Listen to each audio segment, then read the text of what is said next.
Hello there, welcome to the final part of the Maratha Confederacy Abridged, where last time we defeated a whole bunch of Mughal Empire small armies in auto-resolves, but more importantly, our invasion of India ramped up as our land invasion begins, now distracting the enemy, and we were able to bring down Mysore after they lost a whole ton of troops doing a costly fort attack against us. The area is still swarming with enemies, but at this stage, we just need to start clearing them up. We've got enough territory that we can start to overwhelm them, and that's only going to get worse and worse for the enemy, because now our land invasion claims another territory. And this is only the first 2 stacks, we've got 2 more stacks coming in behind these guys as well, so we're going to be heavily reinforced. Near Hyderabad, there was this small army sitting near the town. I figured we just auto-resolve them, but my stack of all elephants nearby didn't end up participating in this battle. Because the bounce spell wasn't that good, I decided to manually resolve this, if only to take a look at this unit there, the 64-pounder cannon. This was something I could only recruit from Hyderabad.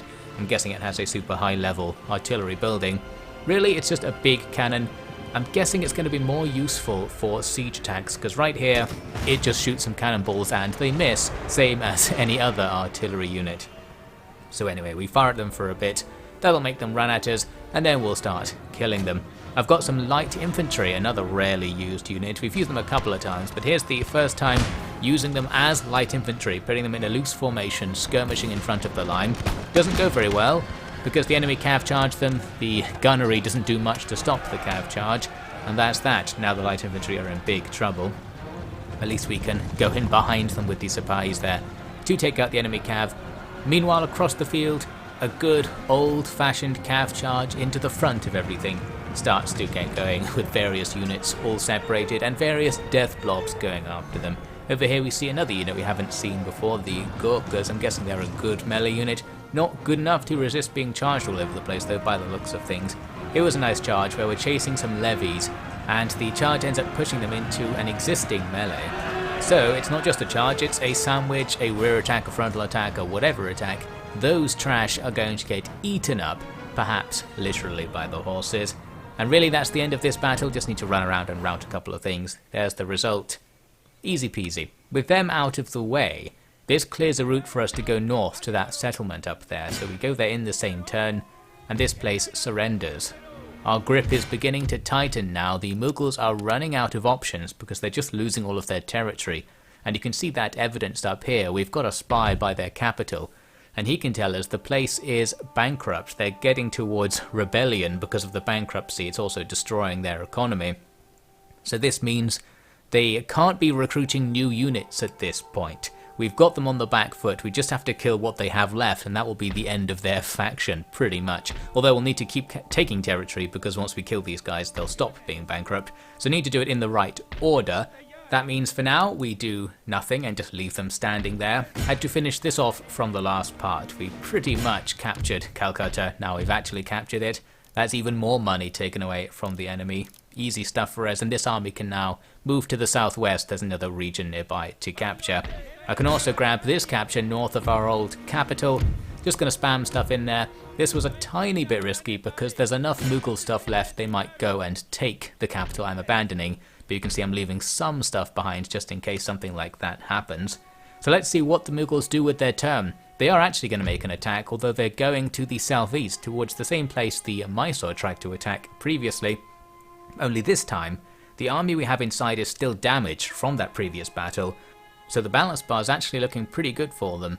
And one thing they have going for them is quite a lot of artillery being in their first army.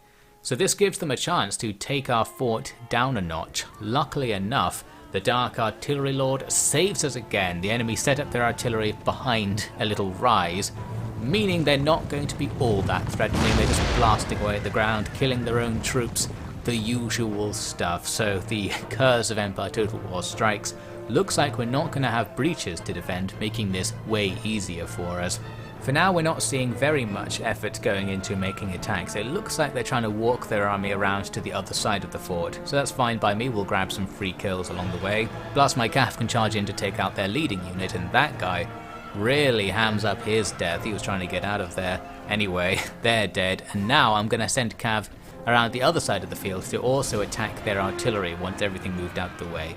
So that will remove the possibility of them actually opening up a breach. They were occasionally hitting the walls, I seem to remember, because shots would bounce on the ground in front of them and then actually land in the fort. Meanwhile, the fort is still under artillery attack, but it's just my artillery. We've got 2 mortar units that are shooting at our own men. The enemy have forgotten how to climb, just glitch after glitch working in our favour. The enemy's advantage begins to fade as they stand in front of the wall and gradually die. Their archers here will actually do some damage to us since they have that magic accuracy thing. And there, on the topic of accuracy, looks like one of my mortars actually hit the enemy. That's going to be a rare thing for this battle, but it did happen now and again. It mainly just hit our own men or nothing. Here's me trying to do the maneuver I talked about in the previous part, where my cav outside the fort can be drawn in through my anti-cav defences. The issue with this plan is it takes a really long time to get in through the gates of the fort, so my scheme to draw in the enemy's cav to run over the anti-cav stuff didn't work, especially because they are actually horse archers, so they don't really need to follow us. We end up just being killed the whole load as we try to get in. Not very good. Those horse archers were quite a nuisance actually. They started gradually killing all of my stuff on the wall. My eventual solution was just to send the cav back out again to fight with them and a bunch of other stuff. We're going to take pretty large casualties among the cav, but at this stage in the campaign it doesn't really matter. More enemy infantry is still wandering around the fort, not doing anything serious, but we did have this one very disciplined unit of musketeers that were well behaved. They actually stood up against the side of the wall and fired at the enemy as they passed, so that's going to do some good damage. Finally, seeing a unit working in a fort battle is quite a miracle. Looks like our swordsmen are not working, the enemy are just walking past them. Luckily, we've got time magic on our side. They tried to run into the fort, but they're then frozen in time. They decide to not bother trying to get through the time barrier and go up back onto the wall. So our swords will eventually kill them, I expect, thanks again to that Pandoran time magic saving us. So there is going to be something of a melee here as various things try to pile on in. I did have my mortars, by the way, doing an attack ground order beyond the fort wall, thinking maybe that will cause them to be less likely to hit our own blobs. As for the blobs, well, they'll just do their work. We'll probably take casualties in these fights. Sometimes we're going to be doing one-for-one trades with the enemy troops, but our morale should be better and our losses matter less. Looks like another fight's going to start over here at this opposite corner. This area is much less defended, but I did rush some stuff over to stop the enemy getting in. I'm also now targeting the mortars here, and we get an example there that demonstrates that the fires don't actually do any damage. They are just for fun. The enemy can run right through them. But yes, in this area we are heavily outnumbered, but the enemy are just screwing it up once again. Many troops failing to climb up, which is helping out. We pretty much get parity of numbers on the wall. That kind of changes when I do this. I'm more to hit a massive portion of one of my sword units. Luckily it also counts as hitting the enemy and they rout, and then they're going to take massive casualties. So while we killed quite a lot of our own troops defending this point, those enemy units are not going to be enough to get through after all this, and the other attack on the other corner eventually failed as well, just grinded them to death, even used some cav to rear attack them and stuff. It was only Trash Bowman there leading the assault, so unlikely to make much progress. And that's it for the fight really. Now we just wait and grind our way through the last things as they come on up. I think I did send some cav out to chase down some routers as well, but again, since this is towards the end of the campaign, what actually happens doesn't matter. I just need to get through this and then go on to take more enemy regions. Switching now to the regular footage rather than the replay, because the rest of the battle, the rest of the 45 minutes of the battle, was just waiting for glitched units to do something. Their second army basically glitched at the edge of the map and just stood here. My artillery could gradually snipe away at them, and we killed like half of them just doing this, slowly but surely picking them off. Their general was also out there as well. I tried to pick him off but failed, thought that might end the battle. There actually was a bit of battle, because once the timer got to 2 minutes remaining, the survivors of these units rushed forwards and did attack the fort, so seems there is some consideration from the AI that the time limit's going to run out. Unfortunately, they didn't have enough stuff to do anything at this stage. You can tell on the balance bar. We can just sacrifice everything in melee and take them out. Here's the eventual result. We lost 1,000 troops, but that doesn't matter. Enemy lost 5,000 troops. That's going to matter a lot more for them. Their capacity to attack is diminished. They've still got 2 or 3 other armies nearby, but they don't do anything with them, so really the Mughals are in trouble now. At the start of the next turn, we can turn our land invasion horde northwards. Those 2 stacks go to attack the next place, and those are the 2 trailing stacks coming in as reinforcements. This next region just surrenders, so that's easy enough. And yes, now we have our next target lined up, the enemy capital. It's 2 turns away, and it is defended by an army featuring some special looking units. They've got some kind of elite armoured cav unit. Looks better than our stuff, but they're not going to have enough because we've got 4 stacks on the way. Anyway, we've also got some more minor battles to take care of. Basically just clearing up our backyard now. There are still Mughal armies all over the place, but they're spread out and a lot of them are damaged, so we can just run in and auto-resolve them with stuff to bring them down. So there we took out a stack and a bit. Here in the next turn, we've got an attack to make over here on the coast. Need to take the place that's next to Calcutta. We can use our Calcutta army, plus another army that comes in to lay the siege first. That allows us to do this battle quickly, taking out most of the stuff outside. Then this battle happens, that's easy enough as well, and boom, the settlement is taken, easy as that. There are some survivors, but we can chase them down. Next turn, no problem. We've also got a nice situation down here on Ceylon, because while it looked like the Mughals were going to naval invade, they kind of stopped, and they stopped for long enough for me to make an army that pushes them back out of the port and into one of my fleets, and they die. They actually do have, though, another fleet carrying an army, this one in Europe. It's harassing my pirates. Luckily enough, they didn't do anything clever with these guys. They're going to use them to blockade a port and not land the army. So again, the same situation, we just don't do anything about it and that's fine. 2 more Mughal armies for us to clean up here, just 1.5 stacks against our 2.5 stacks in the region. They're in trouble, down goes 1, now we'll start turning in to attack the other one, and the nice thing about this other army is because it's sitting in a town location, a farm, I think it's not allowed to retreat, so we can spam in and auto-resolve, and whatever the result is, the enemy are completely destroyed. Doesn't matter if we're destroyed as well, because that's the end of those troops' military campaign, for now at least. And we're also going to stomp the capital this turn. As you can see, we're not going to have any mercy. Just going to come over here with 5 stacks now, our whole land horde and some more guys from down south. This means that even though they do appear to have a fancy army inside, they're still in enormous trouble. I didn't trust the auto-resolve though, I thought that might still cause us to die. We do take pretty high casualties, but they don't matter, and boom, their capital is taken. Immediately we see they're clamouring for reform, so the people here are some of those dastardly people that know about rights, so we need to look around the province and find out who's been telling them they have rights, and burn their entire establishment to the ground. Once that's done, we'll start setting up the sweatshops, and our empire will be as we like it, with a bunch of dirty trash just making us money so we can buy more elephants. Pretty much that's the entire of Maratha's culture at this point. It's pretty good, I think. We're going to stamp on towards the last bits of the Mughal Empire now. Looks like there was another scrap for me to kill here. This must be the survivors of our attack further up the coast. And they didn't survive much longer than that. Now in Europe, there is a bit of a situation still brewing. I mentioned this in the past, that Poland were kind of building up on our border, looking like they're going to do something. Well, they're still doing it. They've got 20 armies standing on our border. Really looks like they're planning on making some kind of attack, but they're not willing to actually do it. We do have military access with them, so they're allowed to walk past this location, but they don't want to, so they've become fixated on Dresden there. Well, we're just going to stand off, because we're not going to fight Poland in this campaign. Now moving on to the next turn, we go and besiege the next Mughal settlement. Not much to worry about here. And then there's one more in the mountains behind them that has no garrison whatsoever. This first thing goes down to an auto-resolve, and now in the next turn we'll be able to go on and finish the empire off.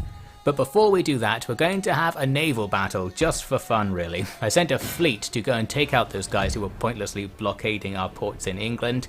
Really just to take a look at some of these good ships. I had a couple of second and third rate ships.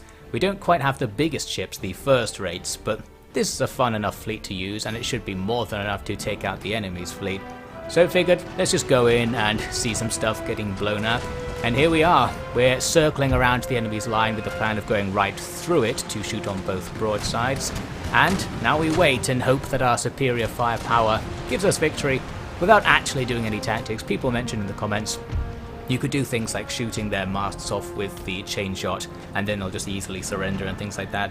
But we're not going to do that level of micro, we're just going to sail through and blast stuff. I'm trying to get my small ships here out of the way because I realised my Zebik line going down the other side of the enemy's broadside would probably get shot to pieces, so we're not going to use the small ships for the most part. some of those enemy ships are okay, but they're not good enough to avoid being blown to smithereens, I believe is the technical term, as we shoot them from multiple directions, like this poor ship just being blown up from all sides. And they surrender after a quick blasting, and that's what we like to see. So yes, we're just going to fold right around their fleet. Our fleet's bigger and stronger, so they've got no chance of getting away. Looks like their lead ship annoyingly surrendered and sank, the thing we don't want to see. The front of our column here is run into a roadblock because one of the enemy ships has sort of stopped in front of us, and now we've had to stop. That's ruining my plan of going through their line to shoot out both broadsides. But we don't really need that because the back of our line is curled around what is now the front of theirs.